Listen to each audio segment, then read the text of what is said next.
আপনারা শুনছেন ভাবনাতীত, এমন কিছু ঘটনা যার কোনো ব্যাখ্যা হয় না। সঙ্গে আমি শুভঙ্কর। কেমন আছো তোমরা সবাই? আমি শুভঙ্কর আছি তোমাদের সঙ্গে। তোমরা শুনছো ভাবনাতীত। তোমাদের সকলকে জানাই নববর্ষের প্রীতি ও শুভেচ্ছা। আজকে আমাদের এপিসোডটা খুব স্পেশাল, শুধুমাত্র এই জন্য নয় যে আজ পয়লা বৈশাখ। এর আরেকটা অন্যতম কারণ হচ্ছে, আজকের এপিসোডের যে ঘটনাটা আমি পড়তে চলেছি সেটা আমাদের পরিবারের এক সদস্য ঘটনাটা আমাদেরকে পাঠিয়েছে। যেমন তোমরা জানো, ভাবনাতীত শুধুমাত্র মানুষের জীবনে ঘটে যাওয়া সত্যিকারের ঘটনা, অলৌকিক ঘটনা এবং ব্যাখ্যাহীন ঘটনা কিন্তু তোমাদের সকলের সামনে তুলে ধরে। ঠিক তেমনই আমাদের পরিবারের এক বন্ধু তার জীবনে ঘটে যাওয়া একটা অলৌকিক ঘটনা আমাদের সঙ্গে যে শেয়ার করেছে। রাত্রির 11:30 বাজতে যায়, এখন আমি রেকর্ডিং করছি, আর ঘটনাটা পড়ার পরে রেকর্ডিং করতে কিন্তু আমারও হালকা ভয় লাগছে। ঘটনাটা গ্রামের এক দেবীকে নিয়ে, অ্যাকচুয়ালি দুই দেবীকে নিয়ে, যাদের খুব বড় করে গ্রামে পুজো করা হয়। কিন্তু তাদের দর্শন পাওয়া মানে কখনো কখনো মানুষ যখন ভগবানেরও দর্শন পেয়ে যায় হঠাৎ করে, তখন মানুষ কিন্তু ভয় পেয়ে যায়। আমরা যতই ভাবি না কেন ভগবান আমাদের দর্শন কেন দেয় না, কখনো কি তোমরা ভেবেছো যদি সত্যি একদিন ভগবান সামনে চলে আসে, তখন কি তোমরা ভয় পাবে কি পাবে না? তাহলে আজকের এই ঘটনাটা এরকমই হতে চলেছে। তো এই ঘটনাটা শেষ অবধি শুনো, ভালো লাগলে পরিবারের সদস্য হতে কিন্তু ভুলো না। চলো ঘটনাটা শুরু করা যাক। আজকের ঘটনাটা আমাদেরকে পাঠিয়েছেন ব্যাঙ্গালোর থেকে সুনীল গাঙ্গুলি। সুনীল লিখছে যে, দাদা আমি সুনীল, আশা করছি ভালো আছো। আমি এখন কাজের সূত্রে ব্যাঙ্গালোরে থাকি, তবে আমার আদি বাসস্থান কলকাতাতেই ছিল। কয়েকদিন হলো তোমার চ্যানেলে ঘটনাগুলো শুনছি, বেশ ভালোই লাগছে। আমি অন্য অন্য অনেক চ্যানেলে ঘটনা শুনেছি, তবে কোথাও আমার জীবনে ঘটে যাওয়া ঘটনাটা পাঠানো হয়নি। যেহেতু দেখলাম যে তোমার পরিবারের সবে সূচনা হয়েছে, তাই ভাবলাম আমার ঘটনাটা তোমাকেই পাঠাই। যদি তোমার ভালো লাগে তাহলে তোমার পরিবারে শুনিও। প্রথমত সুনীল, অনেক অনেক ধন্যবাদ তোমাকে এই ঘটনাটা আমাদের সঙ্গে শেয়ার করার জন্য। আর সত্যি বলছি, ঘটনাটা পড়ে আমার খুব ভালো লেগেছে। তাহলে চলো, তুমি যেভাবে লিখেছো আমি সেভাবেই সকলকে পড়ে শোনাচ্ছি। আমি, বাবা ও মা, তিনজনের ছোট পরিবার। আমরা কলকাতায় থাকি, কিন্তু আমার বাবার বাবা অর্থাৎ আমার দাদুর বাড়ি কলকাতা থেকে বেশ কিছুটা দূরে, গ্রামেই বলা চলে। তবে আমি কখনো দাদুর বাড়ি যাইনি। আমার বছর 15 বয়স অব্দি শুনেছি বাবার সঙ্গে দাদুর কিছু খুঁটিনাটি ঝামেলা ছিল। সেই কারণে এত বছর কেটে যেত আমরা কখনো দাদুর বাড়ি দেখতে যাইনি। তবে বাবার মুখে শুনেছি যে, শোন, আমার বাবার বাড়ি অর্থাৎ তোর দাদুর বাড়ি বিশাল জমিদার বাড়ি। আমাদের বাড়িতে খুব বড় করে দুই দেবীর পুজো করা হয়। একজনকে আমরা বলি বড় মা, আর একজনকে আমরা বলি ছোট মা। এই দুই দেবী আমাদের গ্রামে যে কি জাগ্রত, যদি কখনো তোকে আমি গ্রামের পুজো দেখাতে নিয়ে যাই, সেদিন তুই দেখতে পাবি। এই ঘটনাটা বাবা বলেছিল হয়তো এই কারণেই, যেহেতু গ্রামের বাড়িতে পুজোর দিন খুব কাছে এগিয়ে আসছিল। কি করে বুঝলাম? তার ঠিক কিছুদিনের মধ্যেই দাদু এসে আমাদের বাড়িতে উপস্থিত হলো। দাদু এসে বাবাকে বলল যে, সামনের সপ্তাহে বাড়িতে পুজো আছে। আমি চাই তোমরা সকলে মিলে এবারে বাড়িতে পুজোতে যাও। পরিবারের সকলে আসছে। দাদুর মুখে এই কথা শুনে আমি যে কি বিশাল খুশি হলাম, সেটা হয়তো আমি তোমাকে বলে বোঝাতে পারবো না। বাবা প্রথমে একটু মানা করছিল, আপত্তি জানাচ্ছিল, তারপর আমি আর মা মিলে বোঝাতেই বাবা রাজি হয়ে গেল। তারপর আমরা পুজোর ঠিক দুদিন আগে রওনা হলাম দাদুর বাড়ি যাওয়ার জন্য। সেদিন কত পথ গাড়ি করে গেছি তার কোনো আন্দাজ নেই, কত পথ যে অতিক্রম হয়ে গেল তারও কোনো হিসাব নেই। যখন আমরা গ্রামে পৌঁছালাম, তখন থেকেই উঁকি মারছে জমিদার বাড়ির ভগ্নপ্রায় মাথাটা। আমার যে কি আনন্দ হচ্ছিল আমি বলে বোঝাতে পারবো না। প্রথমবার গ্রামে যাচ্ছি বলে কথা, মনে মনে অনেক আনন্দ হচ্ছিল। তারপর যখন দাদুর বাড়ির সামনে গিয়ে দাঁড়ালাম, বাবা, সে কি বিশাল বাড়ি! সত্যিই জমিদার বাড়ি, বেশ অনেক কয়েক বছর পুরনো বটে। ভগ্নপ্রায় হয়ে এসেছে হালকা, কিন্তু একটা আলাদাই রেশ রয়েছে। বাড়িতে ঢুকেই যা জানতে পারলাম, বাড়ির পুজোর জন্য ধুমধাম করে আয়োজন চলছে। অনেক লোকজন, হই হট্টগোল, কোলাহল পুরো বাড়ি জুড়ে। পুরো বাড়ি মেতে রয়েছে পুজোর আনন্দে। তবে আমি প্রথমবার সবাইকে দেখলাম, ঠাম্মা, পিসি, মাসি, ভাই, দাদা, বোন, দিদা, জেঠু, পিসে মশাই সকলেই খুব ভালো। সবাই আমাকে এমন ভাবে আপন করে নিল যেন তারা আমার কত দিনের আপন। সেদিন প্রথম আমি বুঝলাম যে পরিবার কাকে বলে, একান্নবর্তী পরিবার কাকে বলে। খুব ভাল লাগছিল আমার। ওইদিকে আবার কিছুক্ষণের মধ্যেই খাওয়া দাওয়ার জন্য ডাক চলে এলো। মা, আমি আর ভাই বোনেরা সকলে মিলে খাওয়া দাওয়া করতে গেলাম। খাওয়া দাওয়া শেষ করে আমরা সবাই মিলে দাদুর কাছে বসলাম গল্প শুনতে। দাদু আমাদের ডেকে বলল,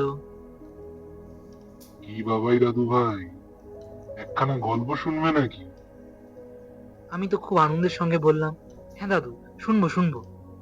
আচ্ছা বেশ, কই আমার বাকি দাদু দাদু ভাই দাদু দিদি ভাইয়েরা, সবাই চলে এসো, গল্প শুনবে তো। আচ্ছা দাদু, কিসের গল্প শোনাবে গো? ভূতের নাকি রাক্ষসের? শুনেই দেখো না। আচ্ছা, তোমরা কি জমিদার বাড়ির কথা জানো? না দাদু, আমি তো এই বাড়ির ব্যাপারে কিছুই জানি না। একটু বলো না গো, বলো না শুনি। আচ্ছা বেশ বেশ। দাদুর মুখে সেই বাড়ির ইতিহাস শুনলাম। শুনে যা বুঝতে পারলাম, আমাদের এই জমিদার বংশে অনেক যুগ ধরে চলে আসছে দুই দেবীর পুজো। বিশাল ঘটা করে হয়। গ্রামের সকলে সেই পুজোয় যোগদান করে এবং খুব আনন্দ হই হট্টগোল হয়। দাদুর গল্প শুনে খুব ভালো লাগলো। আর গল্প শেষ হয়ে দাদুকে আমি জিজ্ঞেস করলাম যে, আচ্ছা দাদু, আমি তো এখনো বড় মায়ের মন্দিরই দেখিনি, দেখাতে নিয়ে যাবে গো? নিশ্চয়ই, একটু পরে তোমাদের মায়েরা পিসিরা এরা কিছুক্ষণ পরেই তো যাবে মন্দিরে, তোমরা ওদের সাথে চলে যাও, গিয়ে দেখে এসো। সবই ঠিক ছিল, তবে সেদিন আর মন্দির দেখতে যাওয়া হলো না, কারণ বেলা নেমে এলো। রাতের বেলায় জঙ্গলে কেউ খুব একটা যায় না। শিয়াল টিয়ালের ভয় আছে অবভিয়াসলি, অত বড় জঙ্গল বলে কথা। সেদিন রাতটা কোনো রকম কেটে গেল। পরের দিন সকাল হতেই আমরা প্রত্যেকে মিলে বড় মার মন্দির দেখতে গেলাম। পরদিন আমাদের বাড়িতে বেশ বিশাল ধুমধাম করে পুজোর আয়োজন করা হচ্ছে, অর্থাৎ আগামীকালই বড় মার পুজো। আমরা সব ভাই বোনেরা গিয়ে মন্দিরে উপস্থিত হলাম। খুব একটা বেশি দূর না, আমাদের জমিদার বাড়ির পিছনের দরজা দিয়ে যে জঙ্গলটা বেরিয়ে যাচ্ছে, ওই জঙ্গলের পথ ধরে সোজা নাক বরাবর গেলেই মন্দির পড়ে যায়। মন্দির বড় করে সাজানো হয়েছে, চারিদিকে লোকের জমায়েত। আর আমরা ভাই বোনেরা ততক্ষণে খেলায় মেতে উঠেছি। বড়রা আমাদেরকে বারবার করে সাবধান করছিল যে এখানে কিছু নিয়ম আছে, নিয়মগুলো আমাদের মানতে হবে। কিন্তু আমরা তো অনেক ছোট, আমরা অত কিছু বুঝি নাকি, আমরা তো খেলতেই মত্ত। এই খেলাধুলোর মধ্যেই আমরা কিছু নিয়ম ভেঙে ফেলি। সেগুলো কি নিয়ম ছিল সেগুলো আমি তোমাকে পরে বলছি। তবে জানি না, এই যে বিভীষিকাময় ঘটনাটা আমার সঙ্গে ঘটলো, এটা কি ওই নিয়ম ভাঙার জন্যই? এটা আমি ঠিক বলতে পারবো না দাদা। তবে চলো তোমাকে বলি তার পরে কি হলো। কিছু নিয়ম আমরা ভাঙলাম ঠিকই, তারপর আমরা বাড়ি ফিরে এলাম। দুপুরের খাওয়া দাওয়া শেষ করেছি। খাওয়া দাওয়া শেষ করতেই বেশ একটা ক্লান্তি এসে পড়লো শরীরে। তাই একটু হালকা ভাত ঘুম দেবো এরকম প্ল্যান করে উঠে গেলাম তিনতলার ঘরে। গিয়ে বিছনায় পিঠটা ঠেকাতেই চোখে ঘুম জড়িয়ে এলো। একে তো সারাদিনের হুড়োহুড়ির ক্লান্তি, তার উপর এরম দারুণ জমিয়ে খাওয়া দাওয়া। ঘুম এলো পলকেই। কতক্ষণ ঘুমিয়েছিলাম তার ঠিক খেয়াল নেই, তবে আমার ঘুমটা ভেঙে গেল মায়ের ডাক কানে আসতে। শুনতে পেলাম মা ডাকছে আমাকে, বাবাই, এই বাবাই, একটু নিচে আয় বাবাই। আমি মায়ের ডাক শুনে উঠে বসলাম। মায়ের ডাকে ঘুমটা ভেঙে গেল আমার। আমি বললাম, আসছি মা। আমি ঘুমিয়েছিলাম তিনতলার ওপরে যেমন বললাম, তবুও মায়ের ডাকটা যেন স্পষ্ট আমার কানে ভেসে এসেছে। আলমোড়া ভাঙতে ভাঙতে খাট থেকে নিচে নেমে এলাম। এদিক ওদিক তাকিয়ে জানলার বাইরে দেখে যা বুঝলাম, বাইরে অন্ধকার নেমে এসছে। সন্ধে হয়ে গেছে হয়তো এতক্ষণে।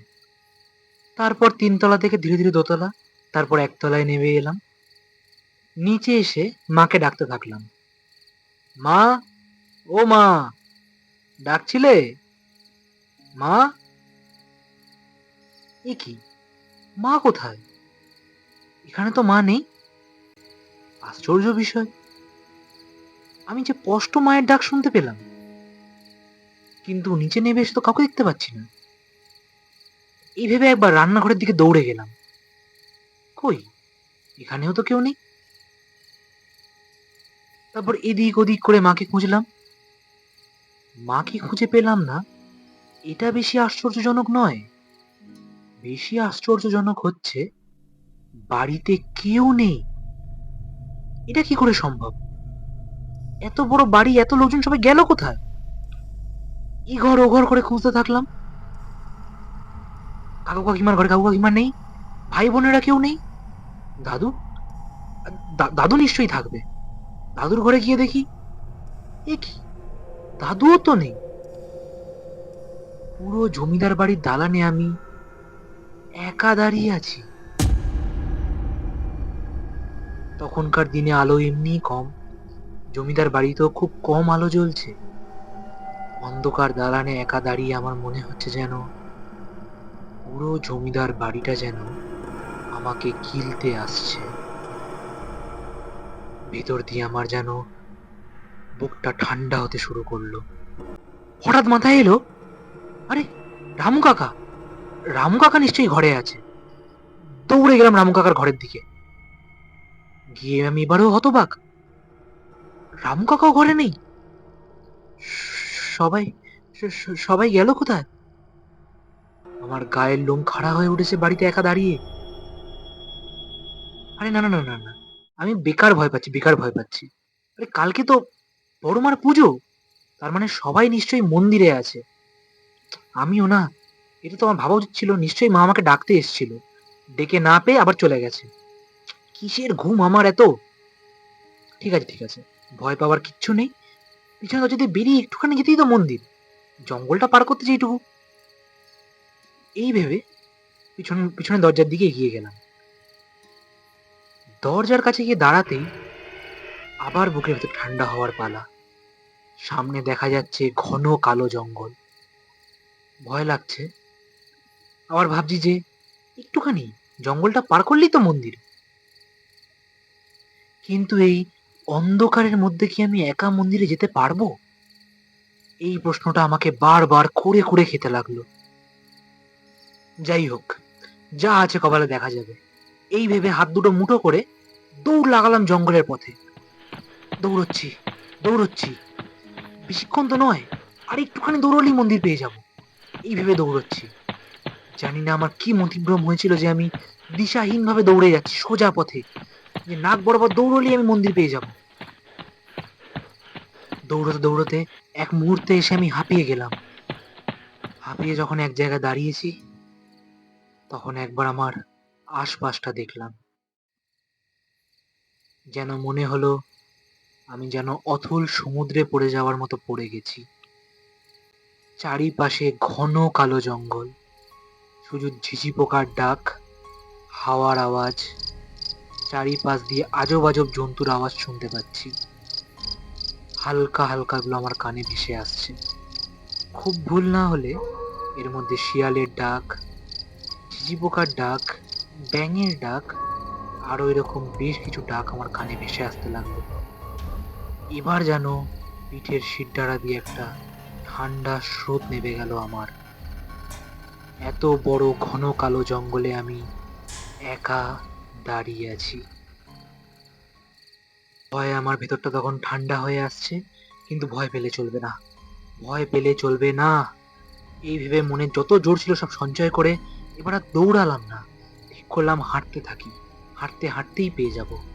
এই ভেবে হাঁটা শুরু করলাম। এখানেই ঘটলো সেই ঘটনা যার জন্য আমি একদমই প্রস্তুত ছিলাম না। যেই আমি হাঁটবো বলে এক পা বাড়ালাম, হঠাৎ আমার কানে এলো এক নুপুর পড়া পায়ের শব্দ। অনুভব করলাম যে ঠিক আমার পিছনে এক ছায়া মূর্তি এসে দাঁড়িয়েছে। পিছন ঘুরে তাকানোর আমার সাহস নেই, তবে আমি যেন স্পষ্ট তার উপস্থিতিটা অনুভব করতে পারছি। শরীরের ভেতরটা যেন ভারী ফিল হতে শুরু করেছে। আমি ধীরে ধীরে পা বাড়ালাম। আমি যত পা বাড়াচ্ছি তত আমি শুনতে পাচ্ছি যে আমার পিছনেও কেউ একটা হেঁটে হেঁটে আসছে। তার পায়ে পড়ে থাকা নুপুরের শব্দ এবং শুকনো পাতায় পড়া তার পায়ের আওয়াজ আমার কানে এসে বিঁধছে। আমি ধীরে ধীরে এগোচ্ছি। ২ পা, ৩ পা, ৫ পা, ১০ পা, সেই শব্দ আমাকে তাড়া করছে। এবার আমি দিক বিদিক শূন্য হয়ে দৌড়তে শুরু করলাম। আমি দৌড়চ্ছি, দৌড়চ্ছি। সেই পায়ের শব্দ আমার পিছন পিছন দৌড়ে দৌড়ে আসছে। ভয় আমি পিছন পিছন ফিরে তাকাবো না। আমি কিছুতেই পিছন ফিরে তাকাবো না। আমি দৌড়ে যাচ্ছি, দৌড়ে যাচ্ছি। হোঁচটকে মুখ থুবড়ে আমি জঙ্গলের মধ্যে পড়লাম। পড়তেই আমি হতভম্বের মতো পিছনে তাকালাম। কই, আমার পিছনে তো কেউ নেই। ভয়ে আমার ভেতরটা তখন ঠান্ডা হয়ে গেছে। কোনো রকম একটা গাছকে আমার সম্বল বানিয়ে তাতে হেলান দিয়ে বসলাম। জোরে জোরে আমার নিঃশ্বাস পড়ছে।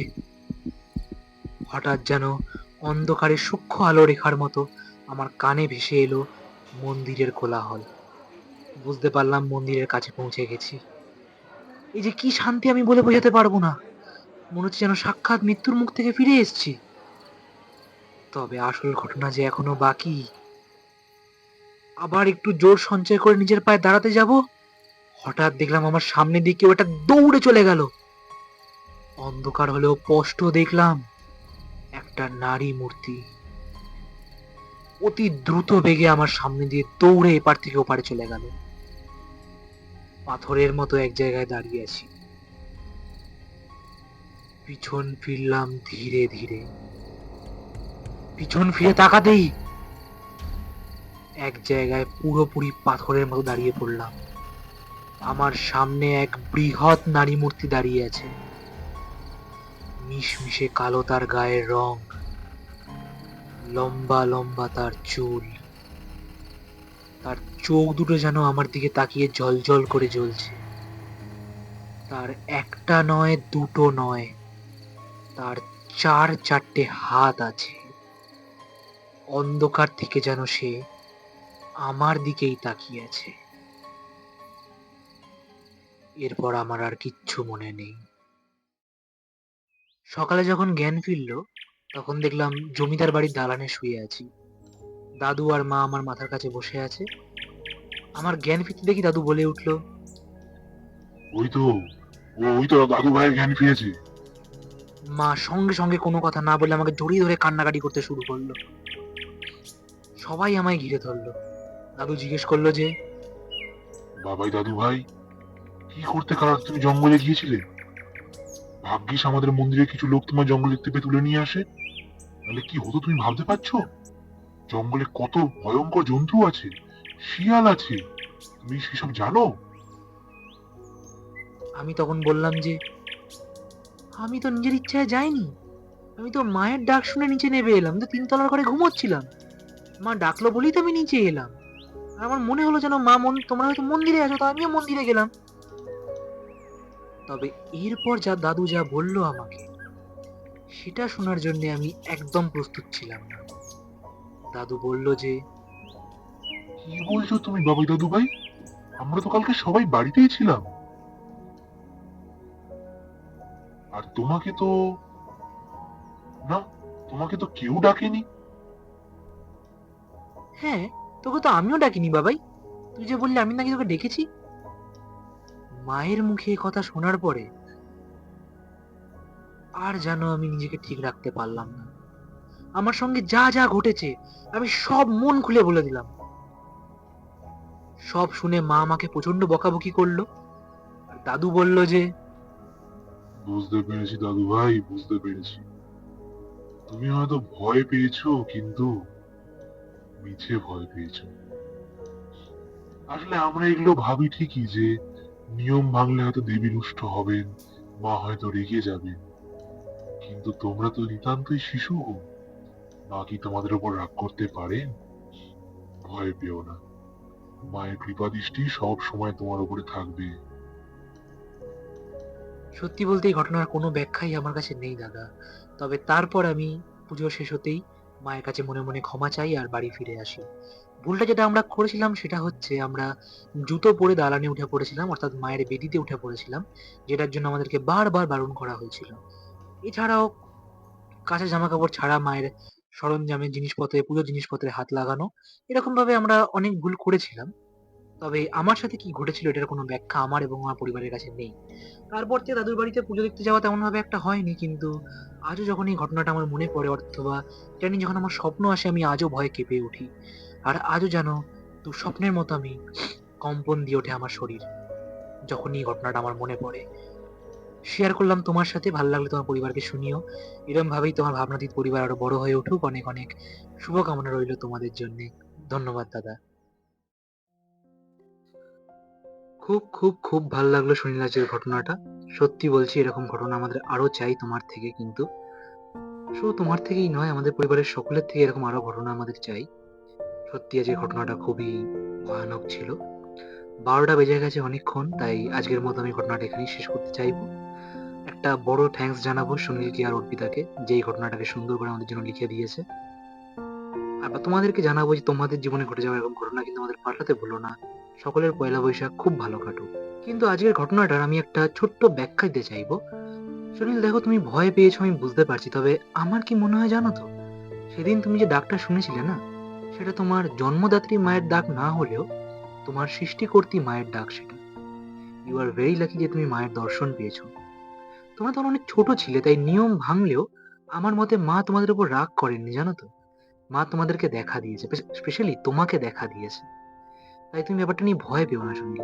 আজও যখন তুমি সেটা নিয়ে স্বপ্ন দেখো, সেটা নিয়ে ভাবো না, ভয় না পেয়ে আনন্দে থাকো যে তুমি সাক্ষাৎ মায়ের দর্শন পেয়েছো। মায়ের কৃপা তোমাদের সকলের উপর থাকুক। তুমি মায়ের কাছে প্রার্থনা করে যেন সবাই ভালো থাকে, সবাই সুস্থ থাকে, তোমার জীবনও অনেক সুন্দরভাবে সেজে উঠুক। আজকে এই বলেই এখানে ঘটনাটা শেষ করতে চাইবো। যদি তোমরা ঘটনা পাঠাতে চাও, ডেসক্রিপশন বক্সে সবকিছুর লিঙ্ক দেওয়া রয়েছে। Facebook, Instagram, mail, everything. যেখানে ঘটনা পাঠাতে চাও সেখানে ঘটনা পাঠাতে পারো। এখানে আমরা সব রকম ঘটনা শুনিয়ে থাকি। স্পেশালি যে ঘটনাগুলো কিন্তু ব্যাখ্যাহীন ঘটনা হয়। বৃহস্পতিবার, রোববার করে নতুন এপিসোড আসতে থাকে। খুব তাড়াতাড়ি বৃহস্পতিবার নতুন একটা এপিসোড আসবে। খুব ভালো কাটাও পয়লা বৈশাখ। দেখা হবে বৃহস্পতিবার নতুন এপিসোড নিয়ে। আর আপডেটেড থাকতে চাইলে কিন্তু ফেসবুক ফলো করতে ভুলো না, ওখানে কিন্তু আমরা রেগুলার আপডেট দিতে থাকি আমাদের। তাহলে ঘটনাটা এখানেই শেষ করছি। ভালো থেকো, সুস্থ থেকো, ভগবানের কাছে প্রার্থনা করো সবার জন্যে। আর মনে করে কিন্তু শুনতে থেকো ভাবনাতীত, এমন কিছু ঘটনা যার কোনো ব্যাখ্যা হয় না। সঙ্গে আমি শুভঙ্কর।